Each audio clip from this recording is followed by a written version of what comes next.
Hello friends, welcome back to my channel Angelin Creations. இன்னைக்கு நான் Hyderabadi chicken தம் பிரியாணி கூடவே கத்திரிக்காய் சட்னி எப்படி செய்யறதுன்னு காட்ட போறேன். இத செய்யிறதுக்கு first இஞ்சி பூண்டு பேஸ்ட் ரெடி பண்ணிக்கோங்க. இது வந்து 3 ல இருந்து 4 டேபிள்ஸ்பூன் தேவைப்படும். தயிர் 1 கப், 4 பட்டை, 4 கிராம்பு, 4 ஏலக்காய், 2 பிரிஞ்சி இலை, 2 கருப்பு ஏலக்காய், கொஞ்சம் ஷாயி ஜீரா, அப்புறம் கொஞ்சம் குங்குமப்பூ, 4 பச்சை மிளகாய், 1 எலுமிச்சைப்பழம், 1 கிலோ சிக்கன், அப்புறம் 5 வெங்காயம் அதை நல்லா நீல வாக்கில் கட் பண்ணி வச்சுக்கோங்க. பாஸ்மதி அரிசி 1 கிலோ நல்லா வாஷ் பண்ணிட்டு ஊற வச்சிடுங்க. இப்போ ஒரு இடிக்கிற கல்லில் 4 பட்டை, 4 ஏலக்காய், 4 கிராம்பு, அப்புறம் 1 கருப்பு ஏலக்காய், இது எல்லாத்தையும் போட்டு நல்லா நைஸா இடிச்சுக்கோங்க. இதுதான் இந்த பிரியாணிக்கு கீ இன்கிரீடியன்ட். இது இல்லைன்னா இந்த பிரியாணிக்கு ஃப்ளேவரே இருக்காது. நெக்ஸ்ட் ஒரு கடாயில் எண்ணெய் கொஞ்சம் ஊற்றிட்டு எண்ணெய் காஞ்சதும் நம்ம கட் பண்ணி வச்சிருந்த வெங்காயத்தை அதில் போட்டு பொரிக்கலாம். பொன்னிறமாக பொரிச்சு எடுக்கணும். இந்த ஸ்டேஜ் வரும்போது பக்கத்துலேயே இருந்து கரெக்டாக பார்த்து எடுத்துடணும். கொஞ்சம் விட்டால் கூட பிளாக்காக தீஞ்சிரும். அதுக்கப்புறமேட்டு ரொம்ப கசப்பாயிடும் பிரியாணி. அதனால் கவனமாக பார்த்து கோல்டன் ப்ரௌனாக ஃப்ரை பண்ணி எடுத்துடுங்க.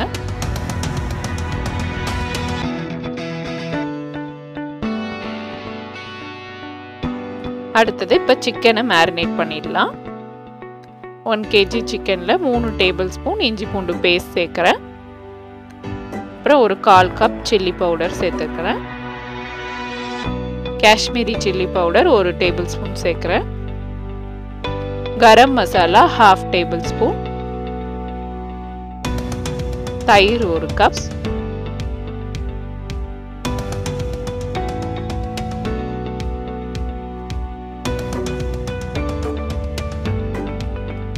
இது எல்லாத்தையும் சேர்த்துட்டு நல்லா மிக்ஸ் பண்ணி விட்டுக்கோங்க.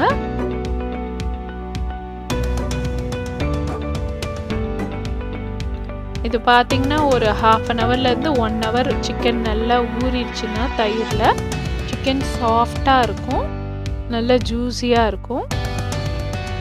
இப்போ பச்சை மிளகா கட் பண்ணி வச்சுருந்த 4த்தையும் அப்படியே ஆட் பண்ணிட்டேன். நம்ம இடித்து வச்சுருந்த அந்த மசாலாவை ஃபுல்லாக அப்படியே சேர்த்துடலாம்.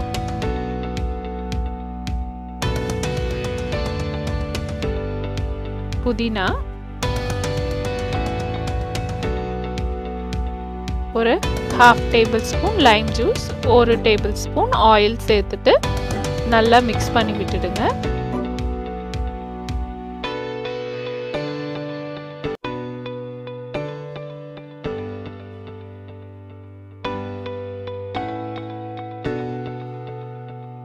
இப்போ இந்த மிக்ஸ் பண்ண சிக்கன்லேயே நம்ம ஃப்ரை பண்ணி வச்சிருக்க ஃப்ரைட் ஆனியன்ஸை சேர்த்துடலாம். இது பார்த்தீங்கன்னா நல்லா க்ரன்ச்சியாக இருக்குது. அதையும் இதில் சேர்த்துட்றேன். பாதி மட்டும் சேர்த்தா போதும். மிச்ச பாதி நம்ம ரைஸ் லேயர் லேயராக அடுக்குவோம், அந்த மாதிரி போடும் போது யூஸ் பண்ணிக்கலாம் மிச்சம்.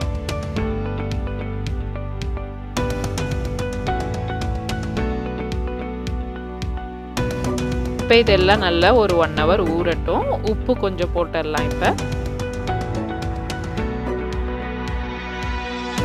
ஒரு 2 டேபிள் ஸ்பூன் மாதிரி உப்பு சேர்த்துறேன்.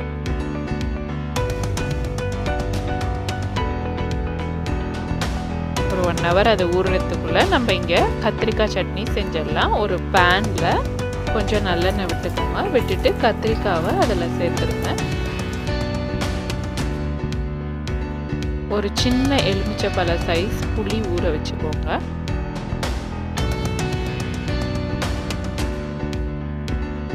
இந்த கத்திரிக்காய் நல்லா எண்ணெயில் வதங்கட்டும்.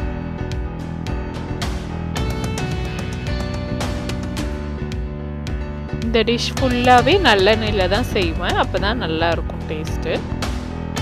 இப்போ அதை ஒரு பிளேட்டுக்கு ட்ரான்ஸ்ஃபர் பண்ணிவிட்டு அதே பேனில் இன்னும் கொஞ்சம் நல்லெண்ணெய் ஊற்றிட்டு 2 வெங்காயம், 1 பச்சை மிளகாய் சேர்த்து வதக்கிக்கலாம். அதுலயே 2 தக்காளியும் சேர்த்து வதக்கிடலாம்.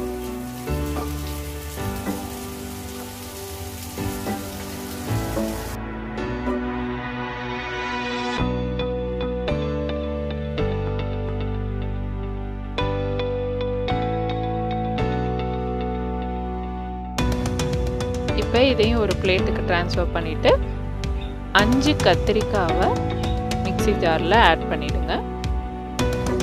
இதுவும் நல்லா சூடாறின பிறகு வதக்கினது எல்லாத்தையும் அப்படியே மிக்ஸி ஜாரில் ஆட் பண்ணிடலாம்.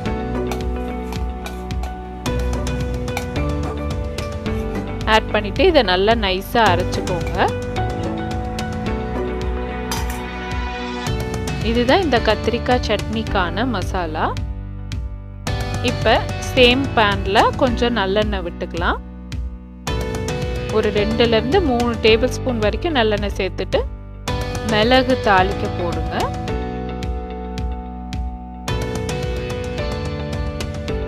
மிளகு பொரிஞ்சதும் நம்ம வதக்கி வச்சிருந்த கத்திரிக்காயை அதில் சேர்த்துடலாம். ஆல்ரெடி இது வதங்கினால நெக்ஸ்ட் நம்ம அரைச்சி வச்சிருந்ததை அப்படியே இதில் ஊற்றிடுறேன். நான் இதை அரைக்கும் போது கூட இஞ்சியும் பூண்டும் ஒரு பீஸ் வச்சு அரைச்சிட்டேன். அது இல்லாதவங்க இஞ்சி பூண்டு பேஸ்ட் கூட எண்ணெயில் வதக்கிட்டு அதுக்கப்புறம் இந்த மசாலாவை ஊற்றிடலாம். மஞ்சத்தூள் 1/2 டீஸ்பூன், மிளகாய்த்தூள் 1/2 டீஸ்பூன். இதை போட்டு ஒரு கொதிக்கட்டும்.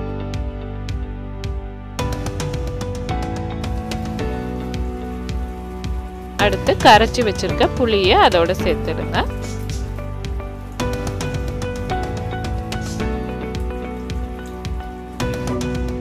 உப்பு 1 டீஸ்பூன் சேர்த்துடுங்க. சேர்த்துட்டு இதை நல்லா மூடி போட்டு கொதிக்க விடுங்க.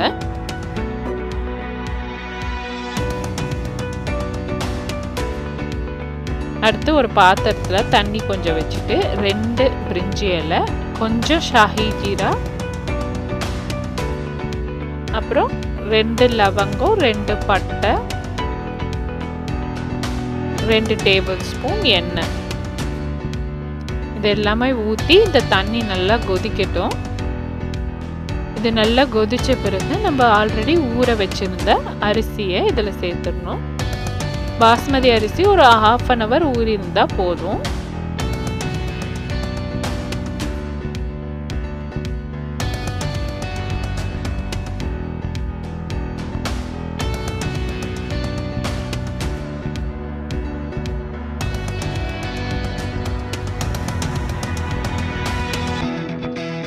இப்போ ஒரு 1/4 கப் உப்பு இதில் சேர்த்துறேன்.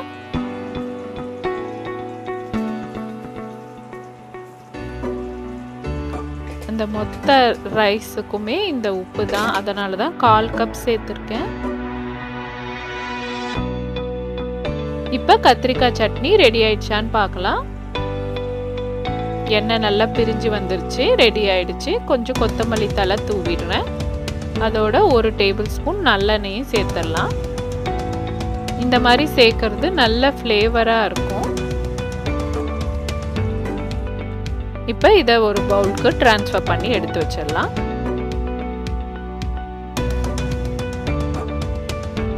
மேரினேட் பண்ண சிக்கனை குக்கரில் சேர்த்துட்டு அதில் 1/4 கப் நெய் ஊற்றிக்கோங்க.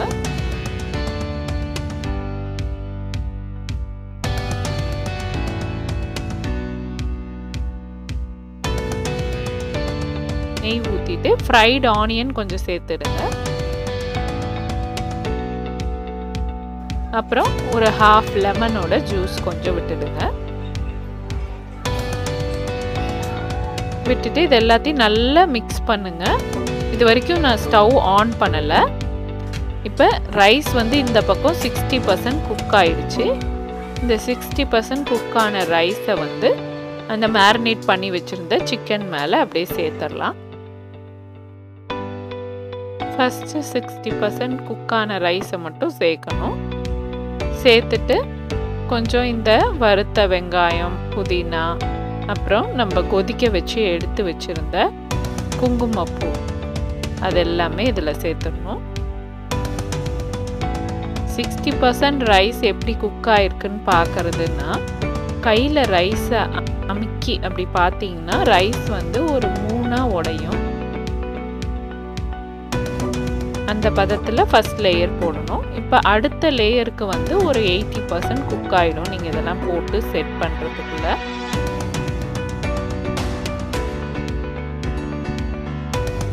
அந்த 80% குக்கான லேயரை மேலே வந்து போட்டுடுங்க. போட்டுட்டு திரும்பவும் நம்ம ஃப்ரை பண்ணி வச்சுருந்த ஆனியன்ஸை அதில் தூவிடலாம். இந்த ஃப்ரைடு ஆனியன்ஸும் அந்த இடித்த மசாலாவும் தான் இந்த ஹைதராபாதி தம் பிரியாணிக்கு ஒரு நல்ல ஃப்ளேவரும் டேஸ்ட்டும் கொடுக்கறது. மறுபடியும் கொஞ்சம் குங்குமப்பூவோட தண்ணி ஊற்றிடலாம்.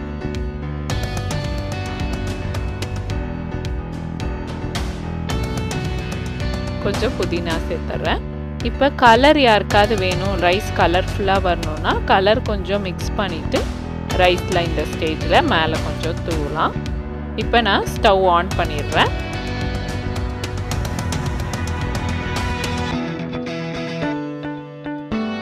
கொஞ்சம் முந்திரி மேலே போட்டுக்கலாம், இது ஆப்ஷனல் தான். அடுத்து இப்போ குக்கரோட மூடியை மூடாமல் ஆர்டினரியாக ஒரு பிளேட் வச்சுக்கலாம். வச்சுட்டு அது மேலே ஒரு வெயிட் வச்சிடலாம். ஏன்னா ரைஸ் பார்த்திங்கன்னா ஆல்ரெடி 60 and 80% குக் ஆகிருக்கு. அதனால தான் குக்கர் மூடியை யூஸ் பண்ணலை. அதோடு இதை நீங்கள் குக்கர் இல்லாமையும் பெரிய இந்த டபரான்னு சொல்லுவாங்கள்ல அந்த பாத்திரத்துலேயும் போட்டு செய்யலாம். மொத்தத்தில் பேஸ் வந்து திக்காக இருக்கணும், அப்போ தான் அடி பிடிக்காமல் அந்த சிக்கன் நல்லா குக் ஆகிருக்கும். இப்போ ஒரு 10 minutes ஹை ஃப்ளேமில், அதுக்கப்புறம் ஒரு 10 minutes ஃபுல் சிம்மில் இருக்கணும். இருந்த பிறகு நம்ம இந்த பிளேட்டை ஓப்பன் பண்ணி பார்க்கலாம், ரைஸ் வெந்திருக்கான்னு பார்க்கலாம். ரைஸ் நல்லா குக் ஆகிருக்கு.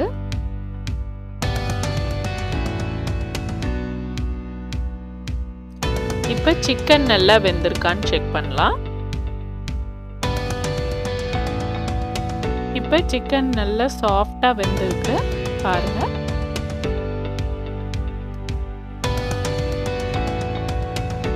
அதே போல் இதை எடுத்து சர்வ் பண்ணும் போதும் அப்படியே கொஞ்சம் கொஞ்சமாக லேயராக கொஞ்சம் ஒயிட் ரைஸ் அப்புறம் கொஞ்சம் கிரேவி சிக்கன் அப்படி ஒரு சைடாக இருந்து எடுத்து சர்வ் பண்ணால் கரெக்டாக இருக்கும், பர்ஃபெக்டாக.